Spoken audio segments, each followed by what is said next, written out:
გამარჯობა, მეგობრებო და გიბრუნდებით ცხელი სიახლეებით. ვილისანიოლის ემოციური კომენტარი კვარაცხელიაზე, ხვიჩას განცხადება და PSG-ს მნიშვნელოვანი გადაწყვეტილება. მიქაუტაძე ლივერპულში, რა ხდება ქართველი ფეხბურთელის თავს.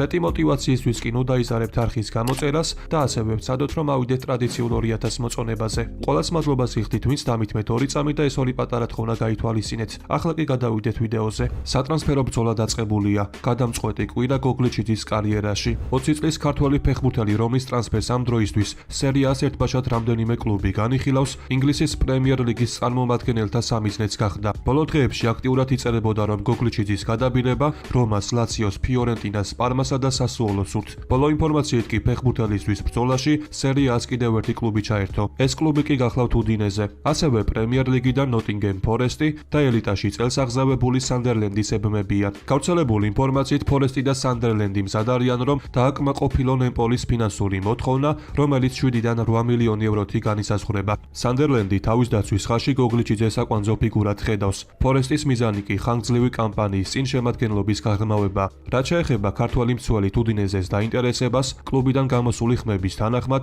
უდინეზე ახალგაზრდა ქართველი მცველი სანაცვლოდ დაახლოებით 7 მილიონ ევროს გაიმეტებს. თავის მხრივ გოგლიჩიძე ამ ტრანსფერის წინააღმდეგი არ იქნება, რადგან ამ კლუბში ყოველთვის აფასებდნენ ახალგაზრდებს და მათ განვითარების საშუალება ეძლევათ. საბოლოო შეთანხმება კი ჯერჯერობით მიღწეული არ არის, მაგრამ იქმნება შტაბ-ეჭრილება, რომ მომდევნო კვირა შესაძლოა გადამწყვეტი აღმოჩნდეს. სიახლეები არ წყდება. ახალი კლუბი დავითაშვილის რადარზე. ბოლო ინფორმაციით ზურიკო დავითაშვილის ბეშიქტაში ტრანსფერის საკითხი ამოწურულია. ამის მიზეზი სატრანსფერო ღირებულება. თურქული მედიის ინფორმაციით სენტ-ეტიენმა ქართველის სანაცვლოდ 20 მილიონი ევრო მოითხოვა, მაგრამ მიუხედავად ამისა დავითაშვილის მომავლის შესახებ სიახლეები არ წყდება. ამჯერად ფრანგული ავტორიტეტული გამოცემა იკიპი გვამცნობს, რომ მისი გადაბირება კიდევ ერთ ფრანგულ გუნდს სურს.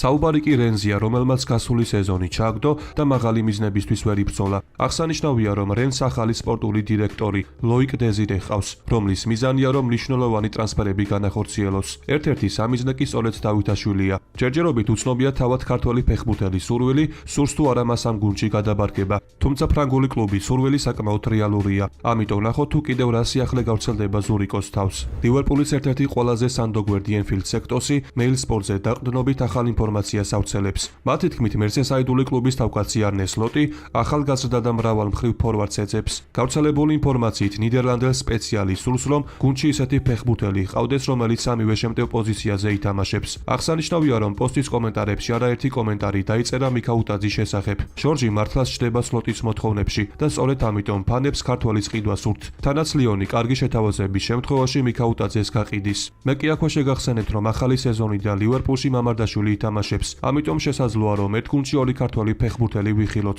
ეს კი ძალიან მაგარი ამბავი იქნება, რადგან ასეთ დონეზე მოთამაშე ორ ქართველ ფეხბურთელს ვიხილოთ. ამ ტრანსფერთან დაკავშირებით კი დარწმუნებული ვარ, რომ კიდევ არაერთი ინფორმაცია გავრცელდება. მე კი ყველა დეტალს ეტაპობრივად მოგაწვდით. დავძენ იმასაც, რომ ყოფილმა ფრანგმა ფეხბურთელმა ადილ რამიმ გიორგი მიქაუტაძესთან დაკავშირებით საინტერესო კომენტარი გააკეთა. ალბათ იფიქრებთ აჭარბებსო თუ გეტყვით, რომ მიქაუტაძეს თავისუფლად შეუძლია ევროპის ტოპ-10-დან რომელიმე გუნდში თამაში. მაგალითად, თუ PSG ტოპ-10 გუნდში შედის, მაშინ ის ამ გუნდში 9 ნომრის პოზიციაზე იდეალურად ითამაშებდა.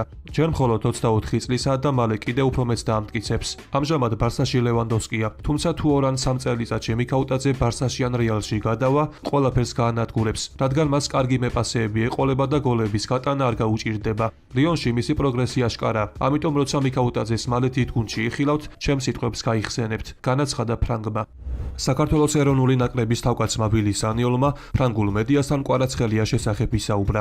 მან კი გაიხსენა 2024 წლის ევროპის ჩემპიონატზე პორტუგალიასთან მატჩის წინ კვარასთან გამართული დიალოგი. სანიოლი კი ჩვენ დეტალურად შემდეგ ინფორმაციას გვაწვდის. გადავწყვიტე დავლაპარაკებოდი ჩემი გუნდის ლიდერ კვარაცხელიას. ის ცოტა არ იყოს უხასიათოდ მეჩვენა. ის კი მოვიდა ჩემთან და მითხრა: "წვრთნელო, თუ კი სათადარიგო და სკამზე მიპირებთ, დასმას ამას გაგებით მოვეკიდები, რადგან საუკეთესო ფორმაში აშკარად არ ვარ." მე კი ვკითხე: "რატომ შენ ხო ნაპოლიში მთელი სეზონი ძალიან კარგი იყავი?" ამაზე კი მან მიპასუხა: "იქ თავს თავისუფლად გვცნობდი, ახლა კი წნეხის ქვეშ ვარ." კვარაცხელია საქართველოში იგივეა რაც ზიდანი საფრანგეთში, ოღონდ 1000-შერ უფრო მეტად. ის უფრო მნიშვნელოვანია ვიდრე სახელმწიფოს მეთაური. როდესაც ჩემთან პირველად აღმოჩნდა რიბერი შევადარე. ის ძალიან გავს მას თამაშის მანერით. განაცხადა სანიოლმა, რომელმაც ასევე გაიხსენა თავის დროზე კვარაცხელიას ნიცაში არ შემდგარი ტრანსფერი. მაშფოთებდა ის, რომ სანამ ნაპოლიში არ გადავიდა, მისი ტრანსფერის განსახორციელებლად ფრანგული კლუბებიდან არც ერთმა დადგა ნაბიჯი. ერთადერთი ჟულიან ფურნიეს ниცა იყო, თუმცა მათ არასაკმარისად სწრაფად იმოქმედეს.